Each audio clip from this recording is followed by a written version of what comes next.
Hey everybody, I'm Ted Price from Insomniac Games. On today's episode of the Game Maker's Notebook, I got to totally geek out with Scot Lane, who's the game director of Amazon's New World MMO.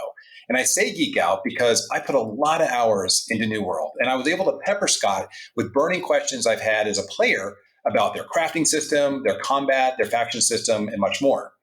But Scot also shared important lessons that he and the team have learned about what it takes to build and launch such a giant game. Among other things, he went over how the team handles the live content pipeline, how they convert internal and external feedback into smart decisions, and most importantly, he shared sage advice for any team developing or thinking about developing live services games. Please join us.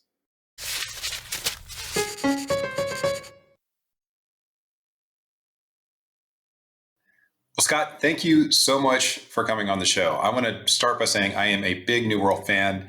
I've played a lot, and I've been wanting to talk to you for a while now to ask you lots of questions about the game. But before I get to asking you questions about the game, I'd love to know more about your path to New World and your background. I mean, first of all, have you always been a gamer? Yeah. Before I start, I just, thanks for having me. I'm also a fan of your games and your work. And one thing that's going to be interesting, when I looked your name up today, I realized you were born the day before me. So my stories, when we go talking about growing up in games, I think we're going to have a lot of similarities. It's going to be okay. So wait, so you're July 6th? Is that? Yeah. All right. Yeah. Cool. Wow. So, how far back do you want me to go? Because I think for me, it all started when Space Invaders, I think, was my first foray into playing games. And from there forward, I was hooked, man. I was sneaking to the bowling alley or the local restaurant, wherever I could get my hands on video games until they started coming into the household, which I'm probably guessing you had a similar past. Very similar, except I think my experience was with the Odyssey. I might have played a few games in a cinema where they actually had Space Wars hanging out, but the Magnavox Odyssey is what hooked me. Pong, really. Oh yeah, I had that and I played it, but I think the graphics, the jump to the when Space Invaders and then eventually Missile Command and Zaxxon and Galaga and all those things came along, it hooked me. And we, when the Atari came out and television, all of that, we were playing nonstop. And it was funny because I never, ever in my wildest dreams thought about making games. We were playing them so much. Did you, what was the first time you jumped into an MMO? My first, it was World of Warcraft. I was like a day 2 World of Warcraft player, and I was a huge RPG gamer before that. Especially growing up, I played a ton of RPGs and I loved it. But when I got into World of Warcraft, I just couldn't believe it. I think that game is a masterpiece. At the time, it was the best thing I'd ever played. And I loved it. And the thing that was really interesting to me is when I got to 60, I had stopped playing. I thought the game was over. And I was sad, so I went back to just see what was going on. And my guild is like, no, come on, try this endgame content. And I had no idea what that was.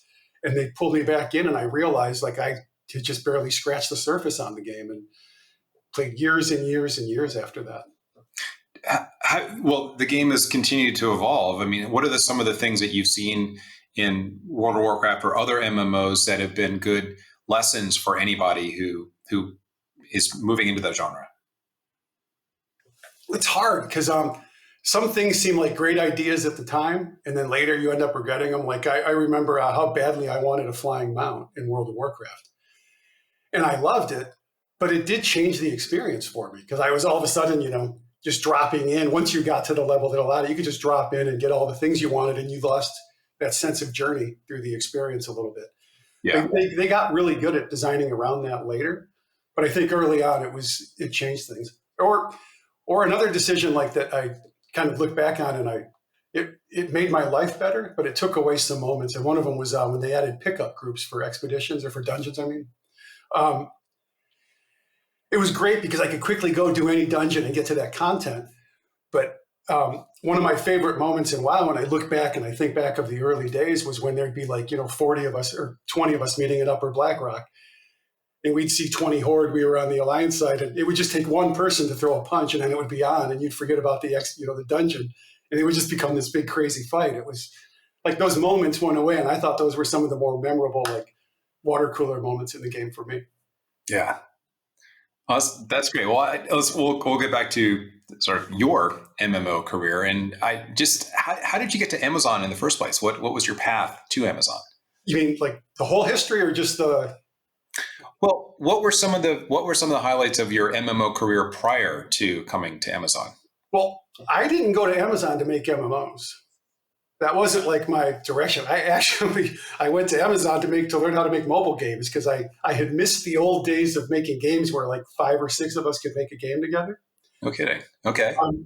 So I was like, oh, let's go make, like, I'd like to get into mobile a little bit. And then Amazon bought Twitch, and they made this whole big effort into AGS, and they were talking about expanding into different genres. And I was playing a lot of survival crafting games at the time. DayZ was probably the one I played the most of. The mod on it was a mod. It's called DayZ back in the day. And we started talking about, wow, what would this like look like at scale, and how can we grow this? And so we started like pushing that idea further and further over time to try to see like what kind of a cool game we could make. And then when you start tying that to MMOs you've played in the past and bringing more and more of the MMO mechanics in, it started kind of pushing us down this path.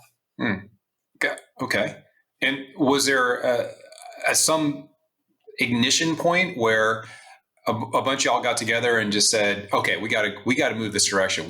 Let's make an MMO now. Yeah, it was we were full survival crafting for a while, and we kept running into like we were bringing more and more players were coming in, and they were falling in love with the IP and the island, but they didn't want to do the PvP part. They didn't want to do that. They wanted more of the storytelling. They wanted more of the questing and more of that experience and seeing more of that. And when we started looking at the numbers, it was a majority of our players, which was kind of funny, because before that, I didn't really think about embarking down the MMO path. I was like, "Ooh, this is big, and this is something like that's, hasn't been done a lot by a lot of people." But our creative director at the time had worked on World of Warcraft for 10 years, and we had a bunch of MMO people with MMO backgrounds in the studio. I had a lot of RPG game background, so I understood how like the game systems and the mechanics would work together. But bringing it to a bigger space, we were lucky we had people that did that, and so we started talking about it and realizing, wow, we could actually pull this off, and we have the power of the Amazon cloud behind us. It'd be kind of cool to try to push it that way. So that's what we ended up doing. So I didn't realize that. So I thought that your idea from the very beginning was to create an MMO with all of the features that exist now. So it didn't start that way. So what was it? What were the group of players that you had who were giving you that feedback, who you were tracking to make those decisions? We had an alpha running, and a couple groups. We would bring streamers in a lot. Like we would probably bring groups of 20 streamers in every few months, just to kind of talk about the game and what's fun to stream, what shows well, to get more impressions. And the more people we talked to, and the more we were kind of running ideas past, the more they were saying, well, wouldn't it be fun if we could do more questing and more of this and more of that? And then when the alpha went live, we had a survey, and we were watching the telemetry, and we saw that more and more people, like I can't remember the exact percentage, but it was enough that we were like, this is definitely worth like serious conversation. What did that change about your team structure, if anything? Oh, a lot. We didn't have quests at that point, so we built a quest team. We had to learn how to storytell, and I think you build your content a little differently, because you want the world has to also tell a different kind of a story when you're building that kind of a game. So we changed the whole dynamic of the team, and our back end infrastructure had to be different. We had to relook at how we built the content, because one of the things that one of the really cool things about this was bringing that different combat style to the MMO space. Right? We already had combat we felt really good about, especially at scale. When we were having larger and larger battles, it felt good and it felt better. And then we started, for me who played MMOs, I'm used to the tab target, move around, get in your spell rotation, do this and that, right? This allowed us to change that gameplay, but to have these massive wars and these interesting combat elements with it. And it also let us we had this big, deep crafting system built from the survival crafting thing. And that allowed us to bring that over and really push that element into the MMO space, which I wouldn't say is super innovative. Some games have done it, but the way we did it, I think, is a little different. Absolutely. Your crafting is, I think, my favorite part of the game. Well, actually, sorry, crafting and combat. The two things you mentioned really, to me as a player, stood out from the very beginning as a different approach, especially the combat. I mean, like you said, tap target is the way. And it seems like maybe it was even a risk early on to try something that was more action oriented. Is that how y'all thought about it? Or was it just, hey, this is great, let's go with it? We had huge confidence that it would be fun if we could make it work technically. The risk was at scale, getting, that many people and trying to have, precise collision with, even having projectiles fly through the world as opposed to everything being kind of dice rolled behind the scenes. Yeah. What were some of the challenge? Did that create some constraints for you early on? Yeah, but like most early designers, you kind of blow past those and try to get your tech to help work through them, which we definitely made some serious mistakes there. But I think as we got the alpha going, we really started to understand where our constraints were with, number of GDE elements in the world and things like that, I think are the big ones. Mm-hmm. But another, I think, good quality for designers is, once you understand the constraints in the box, you fill it up with as much as you can, right? So you push as much into that box as you can once you get the constraints. What was one of the constraints early on, your skills directed weapons, where you have your weapons that have a primary and secondary push? I'm not sure what you would say is stat that influence them. Was that part of the system early on, the combat system? Yeah, we always had the idea of having either attributes or perks, I think is what you're referring to. Yeah, sorry, that's right. Every weapon has a couple of different, one primary perk and then a second one that. Yeah, and now we actually have, as you get higher in higher quality items, you can get up to 4 perks now. Gotcha. So there's even more. And that becomes a lot of the chase in the game, is to try to get the best 4 perks on the weapon that you want that match up with the attributes you want, attribute bonuses. All right. I'm actually talking about the attributes. So that's strength, dexterity, et cetera, right? So those are the drivers for What I was asking was you created a system that, at least for me as a player, was pretty easy to understand. My question was, from the very beginning, was that a balancing tactic for you, something that you wanted, or did that evolve? We always liked it, and a lot of it goes back to like D&D, right? Like to the old school way you think about game systems. But the one thing that the one area we didn't get to soon enough that we had regrets about was focus. We wanted to make sure we had enough, like strength, everything kind of pairs up with, right? Constitution's pretty clear. Intelligence is pretty clear, but we needed to make sure focus had equal footing. So that took us a little bit after launch, but we did get the Void Gauntlet in to pair up with the life staff, and then it became like this really fun thing. So now I think that they're pretty evenly balanced. I'm sure players won't totally agree with that. Everyone thinks there's a different meta in the game. That's what's so funny is it's true. When my son and I played a lot, we would always be looking at what people thought the meta was and experimenting with all the different combinations. Just so you know, I'm a hatchet, battle axe, medium armor guy. But I did try battle axe life staff because I was really interested in that support / the cool combination of a support yet aggressive class. And what I really liked was that there did seem to be a pretty wide array of variety, that you can try out in combat. Like it's not just a support class anymore or a tank. You get a lot of cool, unique combinations. Well, and it allows, like that build you just mentioned, it gets you extra survivability when you're doing PvP, right? Yeah, totally. It's funny. I learned, like, one of the things I found when I played a lot of World of Warcraft was if I played a tank or a healer, I know I'd get into instanced content a lot faster. So I tend to always start with one of those two classes when I'm playing a game because I know that's going to make my life easier later. So I've been playing sword and board a lot, paired with the hammer. But my next character, I'm going to go full heal and just play around with that for a while. I'm the kind of, when I'm playing these games, I need to play it for months. Like I play a lot and I want to get way into the build, really understand, and then try to optimize as much as I can. I find it awesome. So I switch about every 2 or 3 months. I'll do a full build switch on my player. Well, let me ask you about the healer build. Now, what does it say about you as a person if you gravitate towards or want to try being a full-on healer? I only ask this because I've never done that, and it's always been fascinating to me because I just want to go out and kill things, but maybe that's just me. Well, it's fun killing things, but I think again, like it depends. Like when I was in WoW, I played a healer primary. Was my primary for a long time. And one of the challenges was I tried to go into a raid and say, can I be the only healer in this raid? Let me see if I can keep everyone up. And it would be about the challenge. So I think that's a big part of it when you're playing a healer, right? It's kind of like an offensive lineman. People don't really notice you unless you do something wrong, and then it's always your fault, right? You kind of broke it. So I think the challenge in it is what pulls me to wanting to play it. And again, I'm selfish. I don't want to wait for content always. I want to get in as fast as possible, and everyone needs a healer. Okay. Do your team's sort of proclivities influence the emphasis on various kind of builds that you all support in the game? Even though I know you don't have specific builds, but there are certainly builds that evolve from your decisions. We try not to. I mean, you try to get rid of all those biases, and I usually try to always take the position of something I don't play when we're talking about that.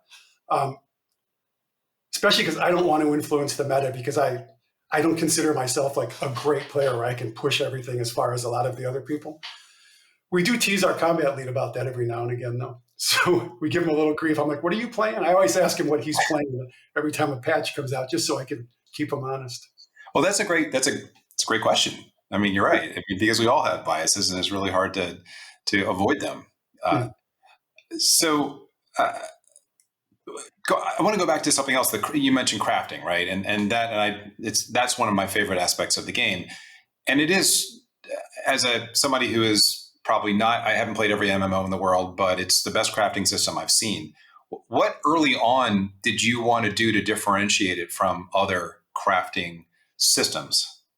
So I love the concept of crafting. I think it's really cool. And especially when we start where we started, but I like the idea and wanted to have like every kill kind of mean something in the world. When I'm talking about killing, I mean AI. Every time, like I want to know that I can go to a different place and get a different material from an AI that matters, and to drive me around the world. Because to me, crafting kind of drives exploration, because I'm looking for all of the things to gather and harvest. And I just want to touch on part of what I think makes our crafting good is I love harvesting in our game. I love just chopping down. Like it's crazy. I find myself like, people are like, oh, let's go do a run. I'm like, I just want to chill. I just want to put some music on and go like hit rocks and hit trees for a half an hour and gather stuff and get in my loops. And it's fun, right? You know what I mean? So it's fun.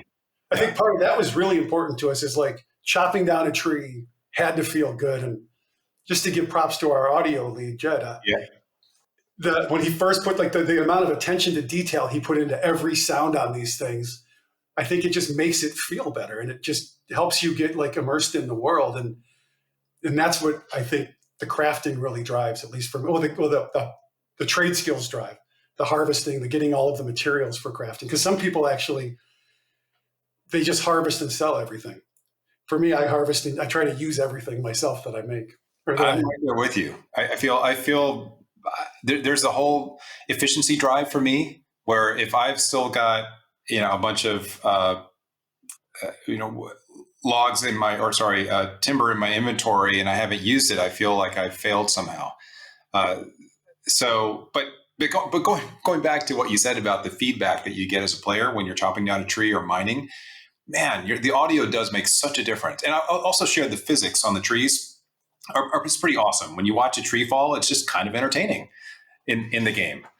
Well, in our audio, Jed, he literally went and got the real sound of trees and hitting rocks. And he's got videos of these that he shows the team, and it's impressive. It's fun, He really dove. I mean, the musket shots you hear are real muskets. Like he went to to a Civil War recreation battle. No kidding. Recorded for the whole day, and they let him hang out, and everything that you're hearing is pretty much authentic.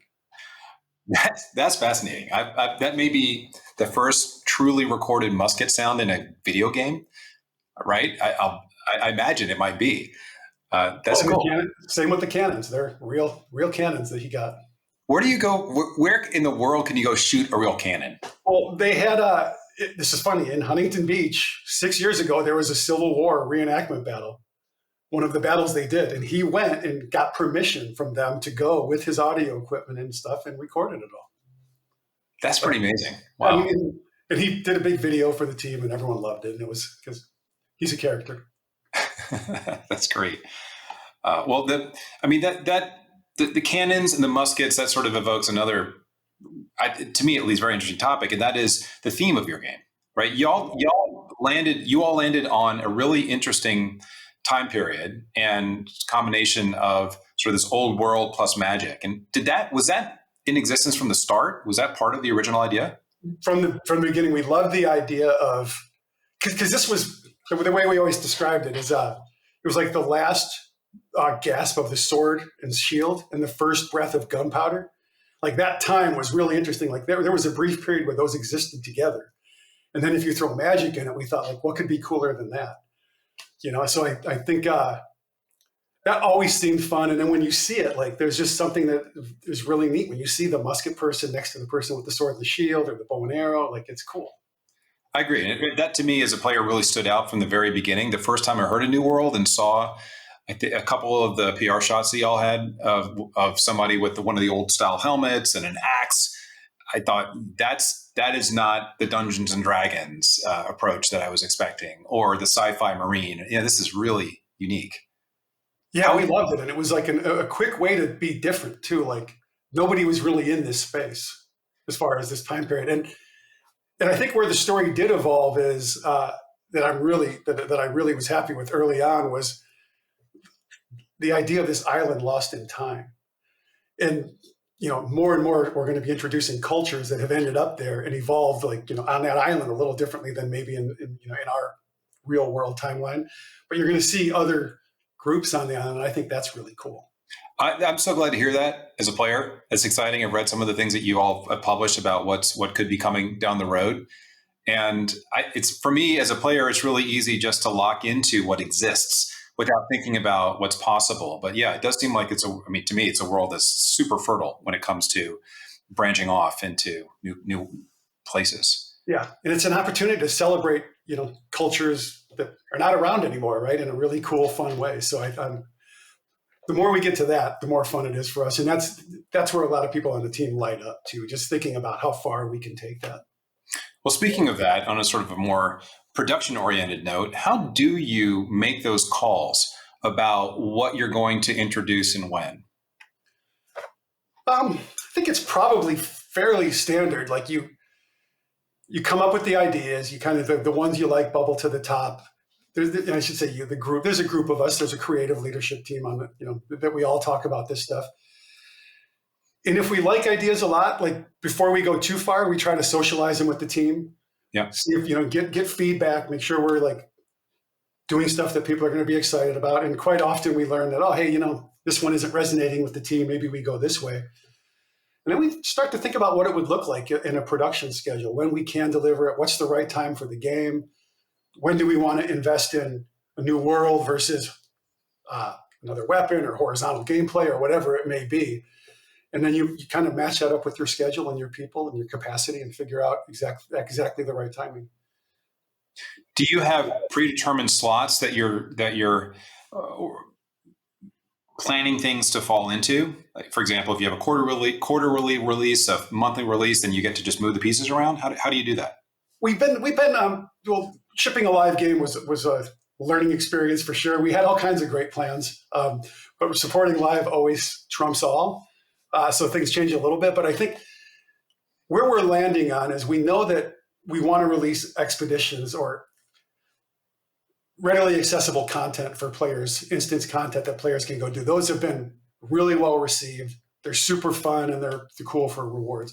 So I don't want to say we're like locked into quarterly, but I'd like to do those quarterly. Mm-hmm. We're still trying to find the right cadence for weapons, for introducing a new weapon. We're not sure. We've introduced 2 since launch. and the third one is on the way. The Greatsword's coming here in the future. We're starting to get to like a lot of weapons in the game though, and I don't know that we need to focus more on that versus maybe finding more ways to expand on it or go different directions with what we have. We're not sure yet. We need to put the next one out and kind of see how the response is with the players and how the game's feeling and everything. But we know we want to grow the world, and our first step at that is coming up in a few months as well. And again, this will be our first time growing the world since launch. And I just want to see the response from players. Growing the world is a massive investment. So we want to make sure players are really into it and agree that's where we should be spending our time going forward. I think it is. Like, I'm pretty excited about it. And it does give us a chance to show off some new stuff. Now, how are you getting that feedback from players? Is that in the PTR or are you getting it elsewhere? Well, it's once a feature, like the PTR, we get feedback from players for sure. And I think that's more short-term directional. Hey, is this buggy? How does it feel? Is it overtuned? Is it undertuned? Like, where do we want to go with it? Once players launch to the broad audience, once features launch to the broad audience, then we start to learn, like, how many people are, like when the Blunderbuss came out, how many people are using it? What are they thinking about it? How is it changing gameplay? What are they pairing it with? There's a lot of questions that just naturally come up. And then we start looking at that data, and we look through a few places like, we play the game a lot.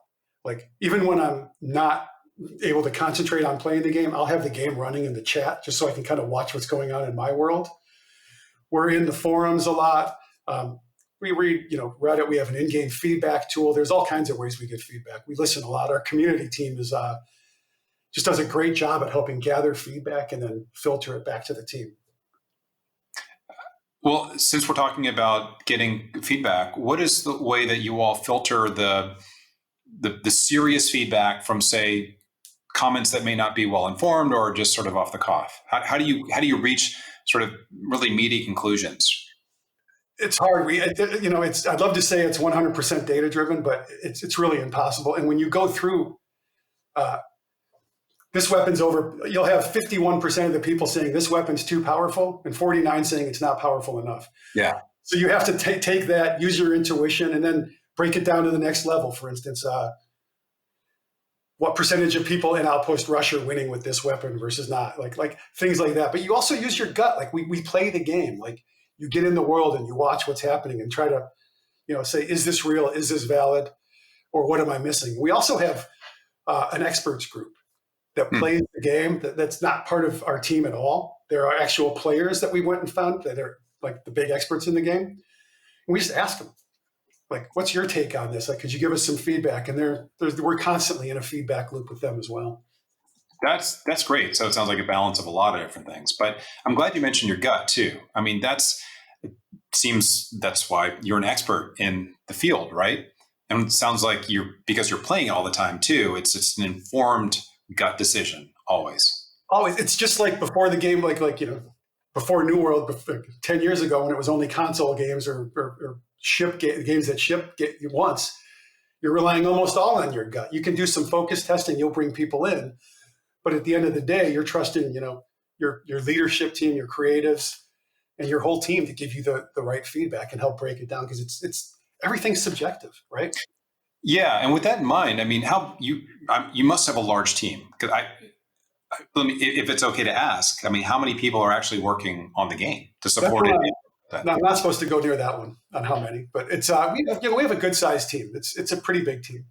So, in terms of getting feedback from the team, right? How do you all do that? Do you have big group meetings? Do you have surveys? It was so much easier before COVID, right? Yeah. You could just walk around and you would have that personal connection with everybody and you could talk to them every day. Now we do a team meeting every 2 weeks where people can ask questions in Slack and then we'll talk back and forth. We also have what we call our sprint showcase every other week as well, where everyone shows off their work and then there's a feedback mechanism in there. I have a feedback email list. But in truth, if someone doesn't like something, it's pretty much I'll get a Slack direct or someone will say, hey, can I get a one-on-one? We want to talk about this. And it happens quite often where like we sit down and, one-on-one and talk through it, or I'll invite people to meet with like the creative leads on the team and say, tell us what you think. That's great. Do you ever run into a situation where folks are coming in from, say, different teams and are intimidated in terms of giving feedbacks or worried about what you Um, might think or how you might react? we see a little of that, and that's one of the reasons we have the email that you can email to. It's like an email, just a channel that you can say, hey, here's like my thoughts. One of the things we actually ask is whenever a new employee comes on, we'd love them to play the game, get to level 30, tell us about that experience. Just walk us through what you liked, what you didn't like. And I would hope people aren't intimidated, because there's really never you really can't go wrong when you're giving your opinion on something. There's no right or wrong. It's your opinion, right? It's Sure. your truth, however you look at it. Um, and then we also actually, there is one other mechanism I forgot about. We have a Confluence page that anyone can edit. And this is always just your thoughts on the latest release, or, what do you think of the creative? That's great. That must take a lot of time to parse through both that internal and external feedback. We have teams that help us a lot. Like I said, our community team does a great job at helping with the external feedback. Even though we still I still can't resist, have your morning drink and your morning coffee and go hop online and go to Reddit or go to the forums or go to the player insights tool, to our feedback mechanism in the game.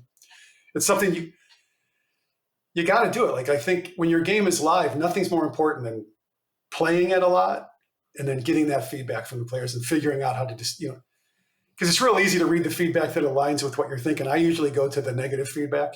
Yeah. And jump straight to that, because that's the stuff that you're going to take action on, right? I suppose so. And that leads to another, I imagine, very challenging situation for you in any live service team. When you have people who are getting on who are just don't like your game, right? And they're just willing to take additional time to be haters. How do you compartmentalize that? It's not always easy to hear something you work really hard on get hammered. But at the end of the day, I tell myself, well, they're saying it because they care enough to say it, which means I actually care enough to hear it, and at least take it seriously, move forward with it. Like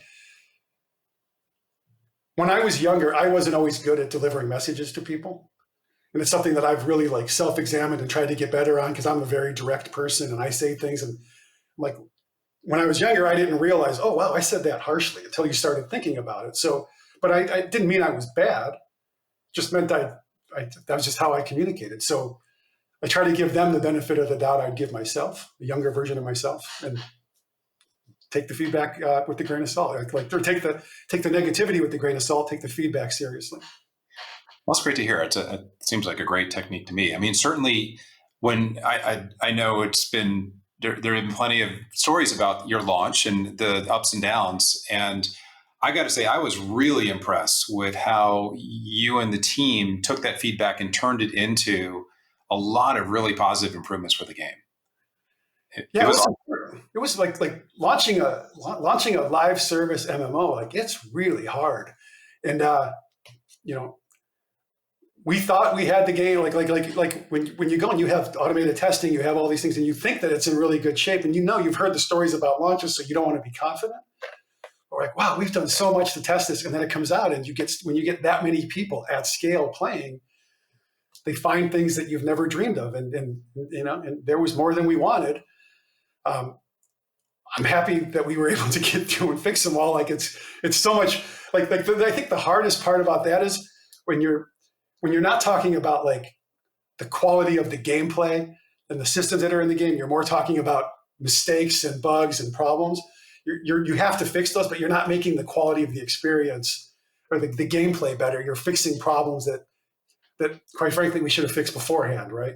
That we should have caught first. So we had to get through that first 3 months to make the game really tight and feel good, to where then we could start improving and iterating and doing all of the fun, stuff to make combat feel better, balance this, do that. And it was hard, but it was something that you gotta grin and bear it.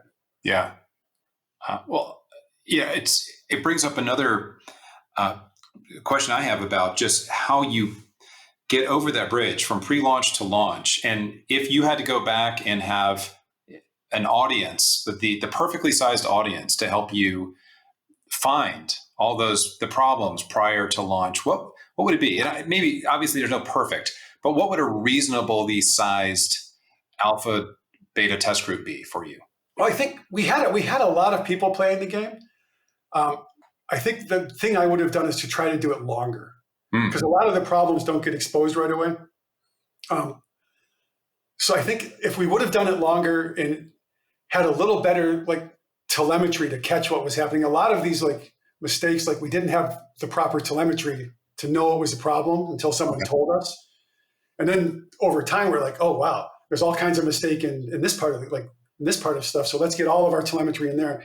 And we finally got it to a point to where we could catch these things as they were happening and not be chasing them by a few days. So as advice for anybody who is starting up a large scale live services game, is there a good time period that people should be shooting for? I know it's a hard question to answer because every game is different.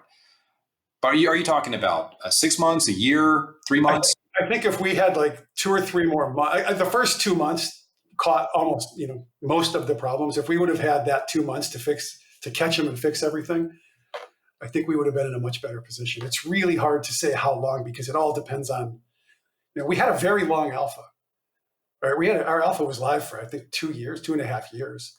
Wow. But we just didn't have the scale in the alpha, right? And it was like I said, running 2 servers is a lot different than running hundreds of servers at the same time. And seeing these problems developing in different places, it was tough. And we were so busy, like it was a sleepless few months, that's for sure. I'll bet. Well, jumping to a completely different topic. As a player, one of the things that attracted me very quickly to the product was that you didn't go for a subscription model. And you chose premium plus microtransactions. Was that a hard decision to make? Were y'all looking at a whole bunch of different options and you just landed on this one arbitrarily? Obviously not. Well, we talked about all of them. This being like the first like game from a new studio, we thought that the best model, like we were a brand new team putting out a new game in a genre, like in this genre. We thought that it made the most sense to do it this way instead of to try to get people to sub up. And we thought it was like, we knew we had a lot of we knew we had a fair amount of content, and we thought that was we wanted to make customers feel like they got a value. We wanted the players to say, okay, this is worth it. And for $40, I think, some people are getting thousands of hours of gameplay, some people hundreds, some people tens. That felt like something fair. And I think that was a really good starting point for us, was let's put this out there and try to make sure that we're making the players happy, that we're not trying to price out of it. Yeah. We do have the MTX, and we've tried to also be really good about that from maintaining the quality of the player experience through the MTX. Did you ever talk about anything monetizing items beyond just pure customization? Yeah, we have talked about it, and we still are talking about it. And I think it's safe to say we will at some point do that. Right now, what we're trying to do is we want to make the experience awesome. Like everything we're doing right now is bettering the experience, So I think over the next few months, there's a lot of changes coming into where I feel like we've got the experience so good that we could even maybe consider some of that. But right now, it's more about the experience, making that leveling experience as fun, make it feel the right time, so. That's the key, I think, is the better the game gets over time, the more players that'll come in, and I think everything will be more fun and better for everyone. Yeah, that's great philosophy. And so speaking of players coming back and maybe coming back every day, what are some of the key mechanics that you found keep players coming back every single day? I think, coming back every day, or continuing to play. For me, it's. I don't even know if it's a key mechanic. I love being in the world. That's my personal one. I think the people that are into crafting have a lot of fun diving into the crafting. I think that our outpost rush, our war, and our invasion, bigger scale mechanics are really fun. But I'd say lately it's been the expeditions. Our expeditions have got,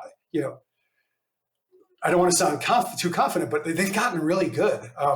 If you've played Tempest, I think it's a beautiful experience. It's just overall, it's a fun experience. It tells a great story. The rewards are good. And I think rewards probably, to go back to your question. Yeah.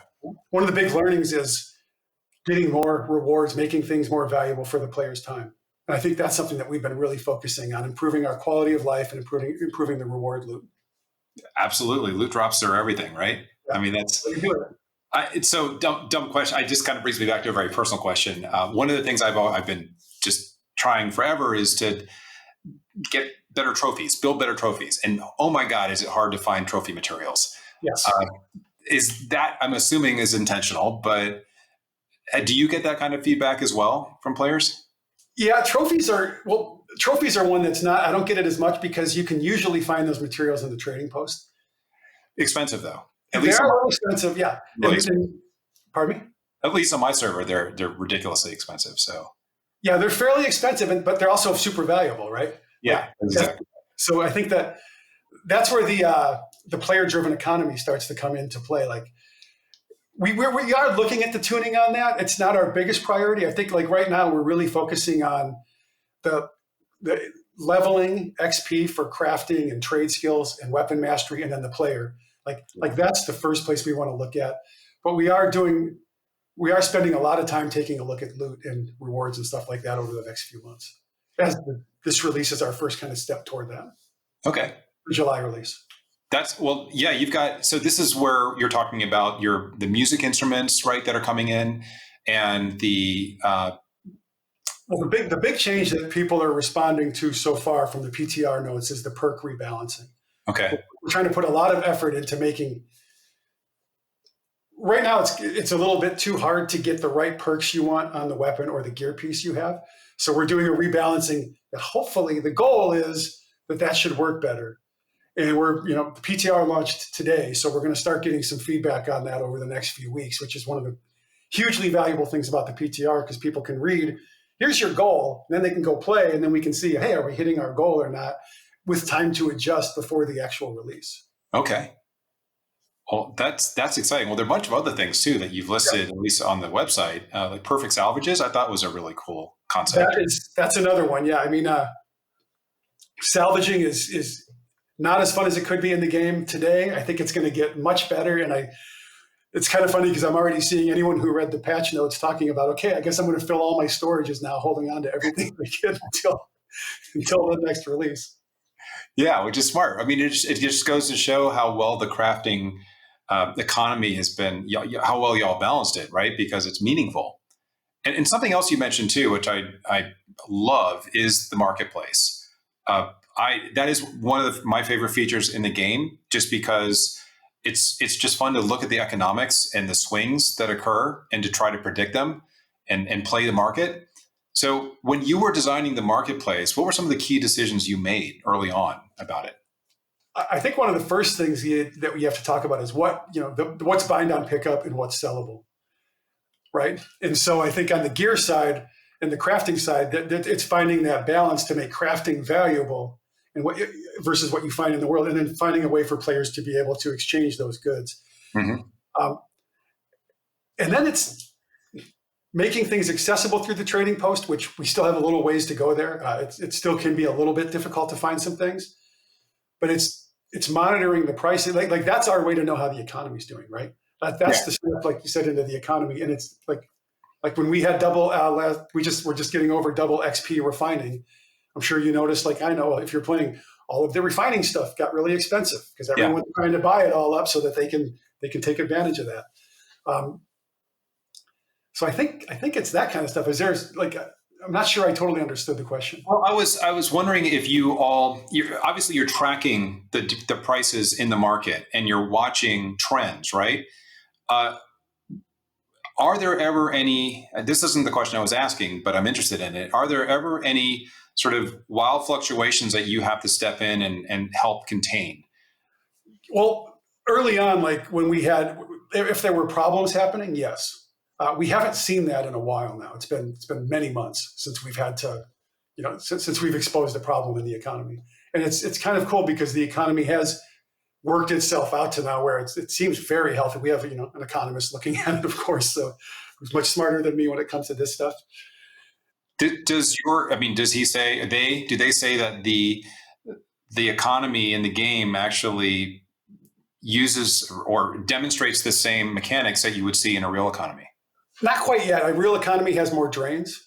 And I Okay. think we need a few more drains that we're talking about putting in to get it to where it could be even close to that. And real economies don't have caps on how much money you can have and things like that. Uh, but it's on a trend. It's getting healthier every day, and it feels like we're pretty close to healthy, if not healthy now. Okay. Well, the economy also seems very closely tied to, well, not closely, but it's obviously related to factions and companies and their health as well. So when you were designing the trading posts and just the general economy, how did those fit in to the equation Well, for you? it's all intertwined when you're thinking about the economy, because the companies are really some of the bigger drivers, because Right. they're the ones that are owning the territories and the land and taking off of that. I think so that was the first thing we have to factor, and that's the thing we're watching the closest. Actually, is are they overtuned as far as the money that a company can make by owning land or by owning a territory? And I think the answer is yes right now. And so the first part of the equation is it? Now the hard part is, okay, what's the right way to correct this without breaking everything? And that's what we're looking at over the next short amount of time. Well, that'd be fun to watch, because in watching, I mean, just seeing at least the dynamic map in the server I'm on, I've always wondered how much involvement you all have in, say, preventing one faction from just dominating, or charging exorbitant fees. I mean, it seems like market mechanics would come into play in that situation, but we don't get involved at all in ownership. And we haven't really done anything about how much they can make other than the initial cap we put in. Yeah. But what we are examining is how do we feel about that initial cap? Okay. And that's the thing. But as far as like who owns what, we stay way out of that. And some servers, it's almost an even split. Some, there's one faction dominating. But with some of the catch-up mechanics, people are switching over to other factions to help bring that over. Like, you're seeing a lot more of that happening. Yeah, which is really cool. I mean, because that I know that for me is sort of it's a cool safety valve to, if you feel like you're on the losing end, right? Your faction's always just got one tiny slice of the pie, and everybody in this other faction's dominating. That's great. And I misspoke. I said catch-up mechanics. I meant incentives to switch, actually, because there are no catch-up mechanics right now. I know what you mean.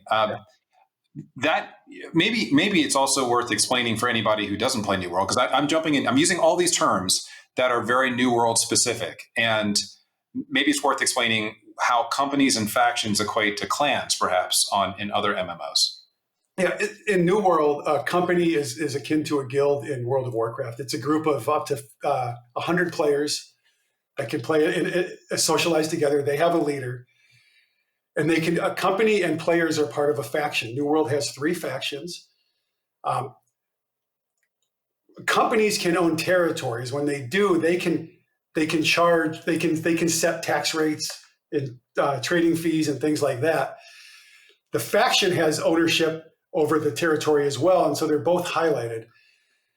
When you're in a company that owns a territory, you get bonuses that are pretty awesome. When you're in a faction that owns a territory, you also get bonuses. So even if you choose not to participate in the territory game, if you don't want to PvP and be a part of the war mechanic, you can still be in a faction and get the benefits. So if my faction owns 2 territories, I might be able to travel cheaper between them or get trading benefits or things like that. It's a pretty interesting mechanic. It's also something we're watching very closely just to make sure, like, so far we haven't made any real adjustments other than making it easier to switch factions. Because one thing we do like is when people do switch factions and change the dynamic of the board. Yeah. You kind of look at it like a risk board when you're watching like all the territory ownership, and the more it changes, I think the healthier and better it feels for the world. Which is great. I mean, that's a wonderful change. But something else that surprised me when joining was that there are territories that can't be owned by companies or factions, which I thought that was pretty unique, because I thought maybe there was a bug, or that you all were just waiting to open up those areas for later ownership. No, I'll never say never, because you never know where you'll take a design. But the idea of those is like they're owned by the 4th faction, which is 4th and 5th, which is the AI. Yeah. Like, those are AI controlled things. So the corrupted drive Shattered Mountain and the Great Cleave, and the Angry Earth are in Eden Grove, and they're not really keen on letting a settlement form in those areas. You have little outposts, but no big settlements.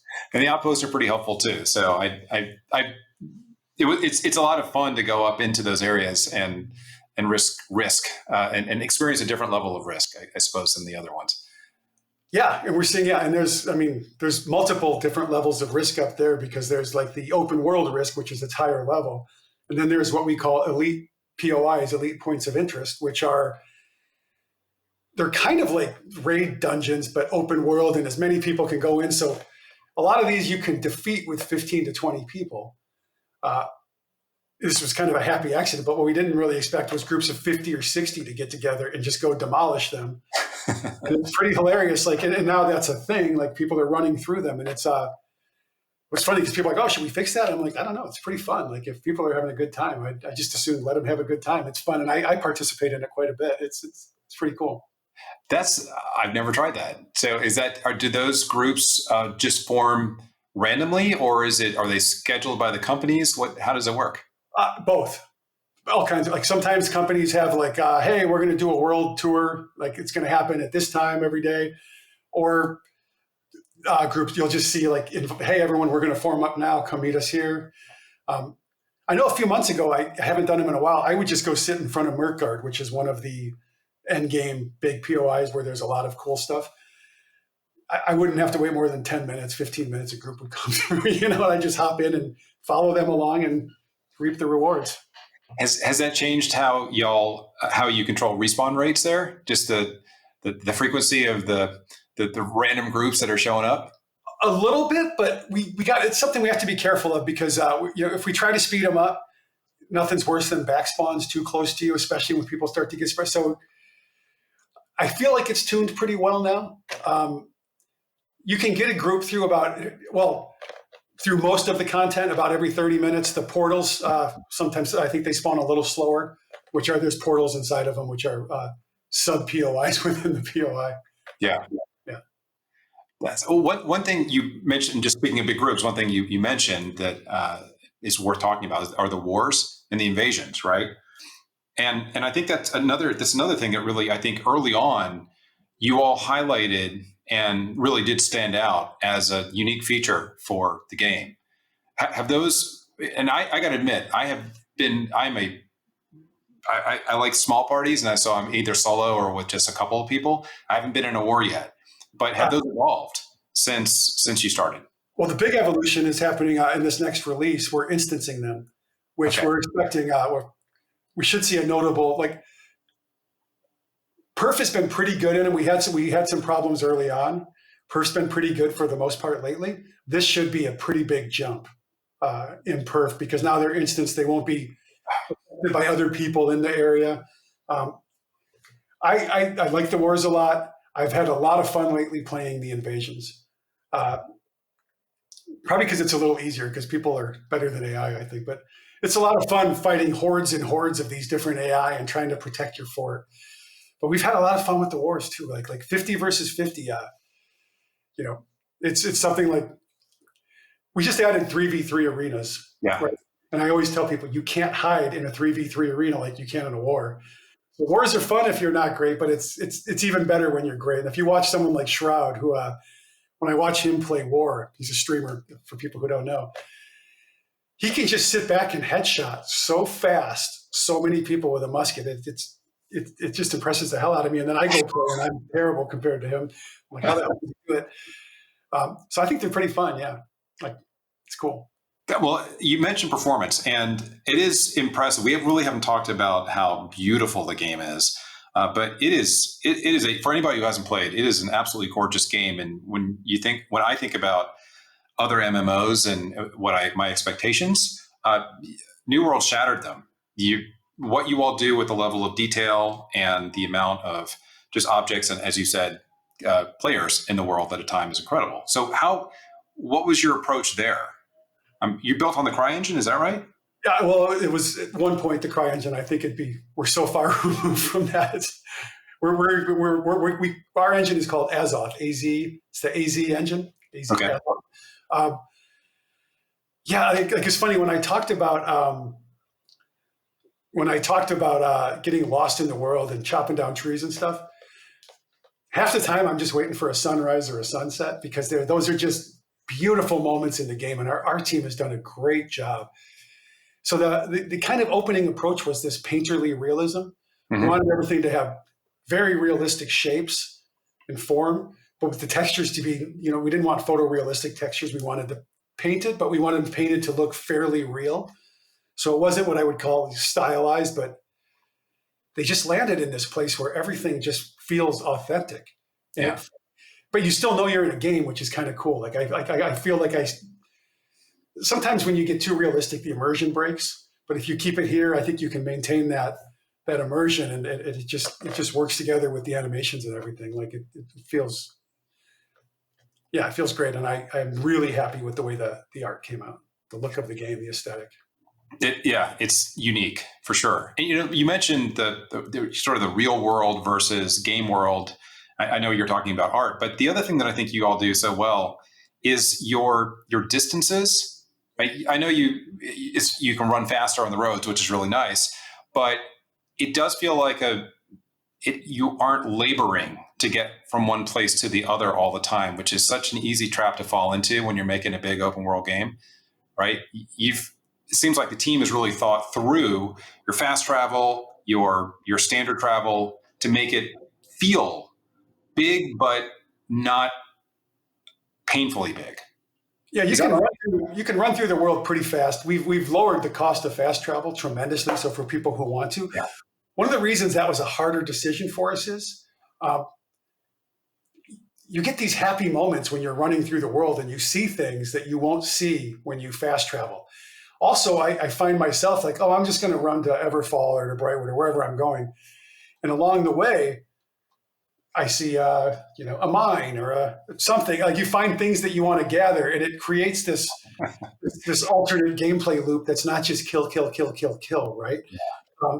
And that's one of the things that like made it harder to lower the cost of fast travel. We ended up doing it, but I still find myself running quite a bit because I like to break up the monotony of constant combat in any game I play.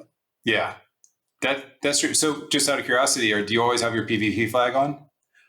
Not recently. I did for a while, but recently I've just been wanting to, like I said, I think I said this earlier, for like the last few weeks, I've just wanted to go out and gather and relax.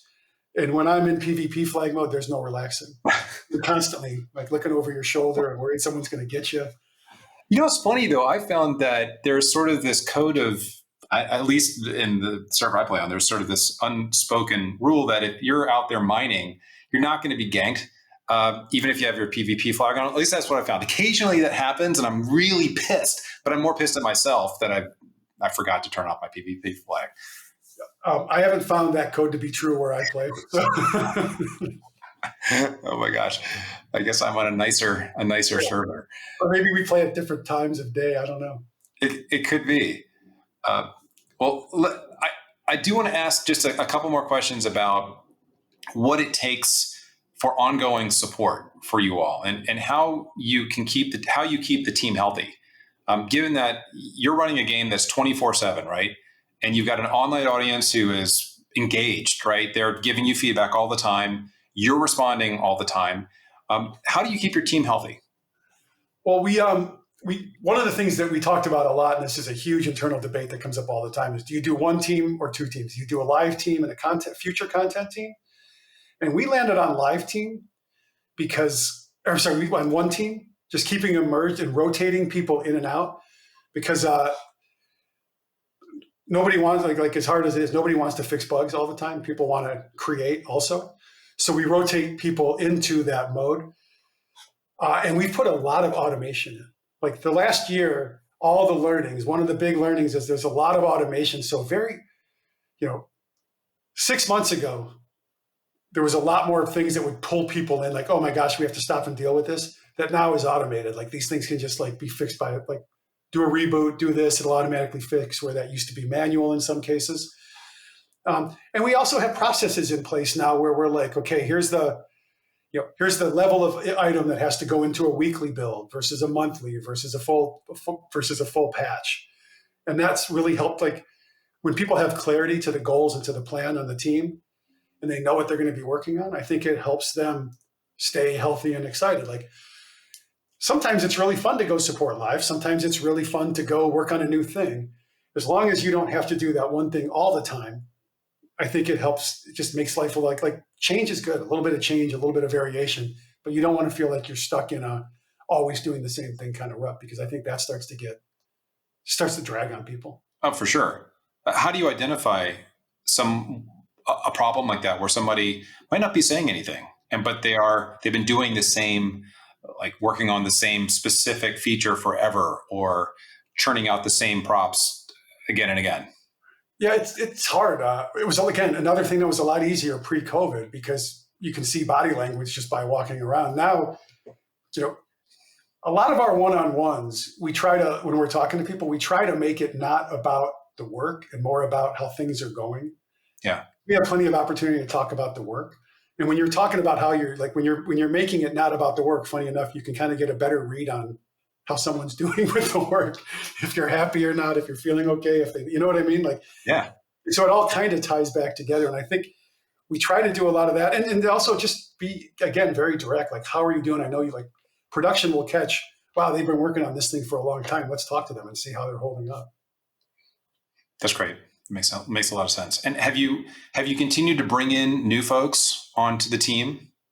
Absolutely. Yeah, I'm taking 15 people out to lunch next week who all started in the last probably month and a half. Wow, that's a great sign. Yeah. And yeah. So actually that leads to another sort of mechanical question. When you look at the game's health, right, and have to make strategic plans about future features or bringing on folks to support the game, what are the key indicators for you for New World in particular? Can you? So people talk about KPIs all the time, right? In terms of hours played, number of concurrent players. But New World's, for me, I ask this because New World's different than, say, I'll just use a more recent game that was released, Diablo Immortal, which is a 5-minute snacking game for me, right? I can go in, I can get my fix in 5 minutes. New World, I'm playing for hours at a time.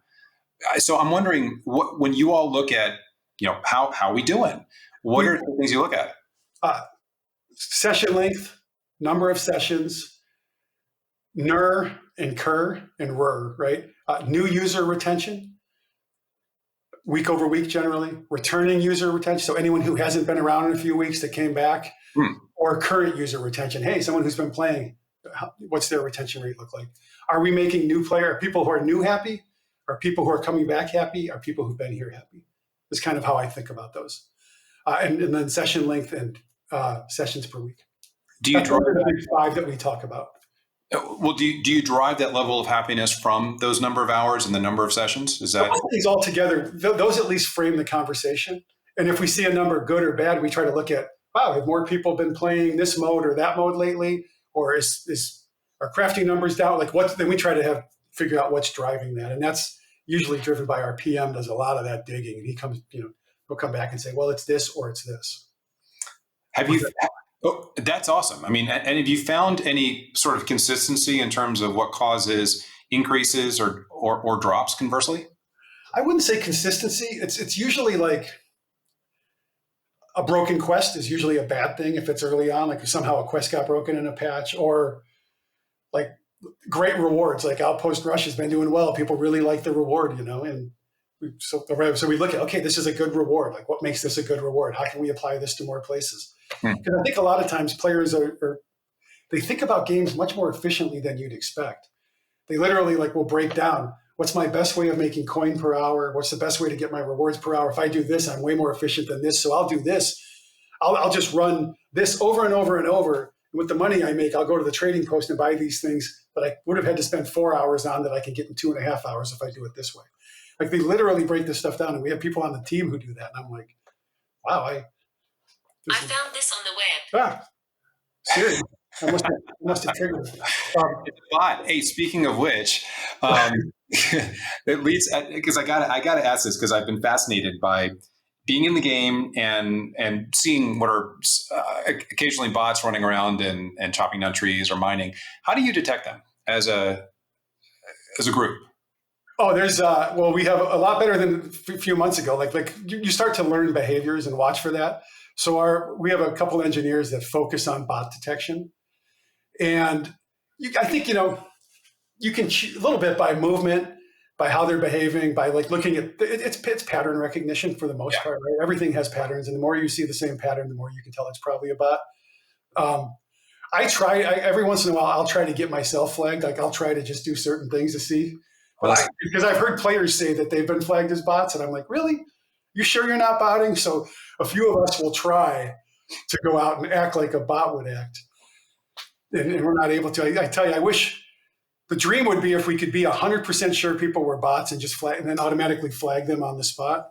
Yeah, people could kill them. I think that would be the funnest. But I imagine it's got to be an arms race though between people programming bots and the game creators, because there, to your point about pattern recognition, right? There's a lot of ways to break patterns if you're a good programmer. So that's got to be fun for your bot detectors. I mean, fun, actually, literally fun. Like it is fun for them, but a lot of them would also want to get on feature development too. So it's not always fun. It's almost like it's fun. Like a real hard crossword puzzle would be fun, or a real hard, something that's really challenging. When you get that moment of aha, it feels great, right? But I don't know if it's always fun chasing it. Were you coming into release? Were you all expecting a certain level of cheating and bots to just be there? Well, our studio head worked on, he goes back to Star Wars Galaxies and a lot of old games. So he was beating it into our head religiously, like bots are going to be a problem, bots, cheaters, this. And he really warned us and was all over, and he's super technical. Yeah. So he was trying to help with solutions and drive all of that process. And even with all of that, we still, like early on, it takes a while to catch up. I think we're ahead of the curve now, but it's something like you said. It's an arms race. They're gonna evolve. We're gonna have to evolve, and it's gonna be this thing we're constantly funding. That's fascinating. I mean, to me, it is fascinating, but I'm really glad to hear that is you are actively overcoming the issues like that will be endemic, right, for any online game. So when it comes to bots and cheaters, a huge focus. Huge. Yeah. Well, just a very broad question. What advice, just basic pieces of advice, would you have for any team building their first live services game? Since you've been in it for a long time and just launched a massive one. Play it a lot. Get an alpha going. Challenge your alpha players. Find ways to reward them for turning in dupes, exploits, things like that. I think that's something that I regret I didn't think of earlier, was like literally find ways to incentivize the turn in of these things, because my suspicion is people had found them and just saved them. So make it rewarding for players to turn them in. Just build the hard systems, the telemetry systems. Like, again, thank goodness for our studio head, because he made us build all of the telemetry tracking before launch. So every time something happened, we were able to go back and make it right. When an exploit happened, we were able to go fix all that. It took time and took a lot of effort, but we always corrected the mistake. And without him telling me that, I would not have probably been prepared for that. So I would share that knowledge with people. Build in the security systems. Like you just, it's hard because you're always going to want to put more features in. Trust me, I'm a big believer that in MMOs, quantity is a form of quality. Yeah. So you want to make sure you have a lot to do, but those systems are really important, that your engine, your tools, your tech teams are going to build. Like it's worth the funding. That makes sense. Another couple more broad questions for you. What has running an MMO taught you about human nature? I don't want to sound cynical, but it won't be cynical. It's people are going to find ways around anything you put in. Like they're just going to figure out things that you would have never thought about. Like, what's the phrase? Something about the crowd. The wisdom of the crowd is no joke. Like they're going to figure, like they're going to be smarter. Like the big group is going to figure out things that the small group never could have thought of. I don't know that that's bad. It's just, it's just, you've got to be prepared for it, and you can't be saddened when they do. You just got to kind of take it and roll with it. That makes sense.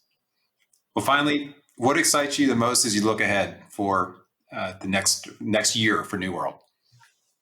Well, right now I'm excited for, first off, it's always the thing you're doing next, right? So it's our next release coming up. I can't wait to get the medley fair out there, music instruments, the new perks, the instance wars. And beyond that, like I'm really excited to roll out this new part of the world and let people see a different take on like an environment that we have not yet, shared in the game, like something that's new. It's going to make the game feel a lot different. And the new weapon, and there's a lot of other new stuff coming that I'm not going to announce just yet in that release, but it's going to be a big, exciting release. I'm really looking forward to it. Excellent. I'm excited to try it all out. So thank you for sharing with everybody. And thank you for taking the time and going deep on New World and your experiences and for offering some great advice to anybody who's building a live services game. Awesome. Well, thank you for having me. I really appreciate it. It's an honor to be among the crowd of people you've talked to. Thanks.